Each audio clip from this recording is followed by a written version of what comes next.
కాంగ్రెస్ ప్రభుత్వం ఏర్పడి 2 సంవత్సరాలు పూర్తి చేసుకుంటున్న సంబరాలను జరుపుకుంటుంది. కానీ వాళ్ళు పార్టీ పరమైన సంబరాలే చేసుకోవచ్చు కానీ గవర్నమెంట్పై ఎందుకంటే ఈ ప్రభుత్వం వచ్చినాక ఎలాంటి సంక్షేమ పథకాలు కానీ డెవలప్మెంట్ వర్క్ కానీ ఎలాంటిది జరగలేదు.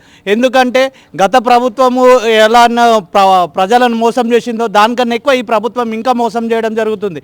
ఎందుకంటే పెన్షన్స్ ఇస్తానన్నారు, వృద్ధులకు పెన్షన్ ఇస్తానన్నారు, అలాంటిది లేదు. మరియు వికలాంగులకు పెన్షన్ పెంచుతామన్నారు, అది లేదు.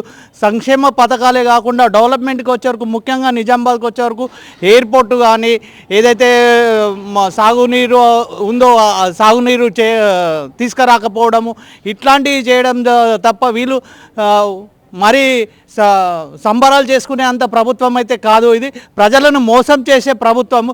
గత ప్రభుత్వం మోసం చేసిందంటే దానికన్నా 10 మోసగాడు ఉన్నాడు ఈ సీఎం, అంతేదని వీళ్ళు సంబరాలు జరుపుకునే ప్రభుత్వం కాదు. అలానే ఎందుకంటే ఈ సంక్షేమ పథకాలే కాకుండా మరియు ఎలాంటి స్కీమ్స్ కానీ ఇప్పుడు బీసీ బంధు, ఎస్సీ బంధు అని గత ప్రభుత్వము గుడ్డిలో మెల్లిమేలు అన్నట్టు వాళ్ళు చేస్తే వీళ్ళు ఉన్న పథకాలను బంద్ చేయడం జరిగింది. బీసీలకు కానీ ఎస్సీ/ఎస్టీలకు కానీ ఎలాంటి స్కీమ్స్ లేకుండా ఇది చేస్తున్నారు. మరియు స్థానిక ఎలక్షన్కి వచ్చే వరకు స్థానిక ఎలక్షన్ పెట్టే ధైర్యం లేని ప్రభుత్వం అంటే ఇప్పటి వరకు చరిత్రలో ఇది ఒకటే ప్రభుత్వం కావచ్చు. కోర్టు మొట్టకాయలు పెట్టి ప్రభుత్వాన్ని ఎలక్షన్స్ పెట్టండి అన్నా కానీ పెట్టలేని పరిస్థితుల్లో బడ్జెట్ లేదు, ఇది లేదు, అప్పు దొరకలేదు అని చెప్పే ప్రభుత్వము ఇంకా ఎలా సంబరాలు చేసుకుంటుందో తెలియట్లేదు. ఈ సంబరాలను జరుపుకోవడం చాలా హాస్యాస్పదంగా ఉంది.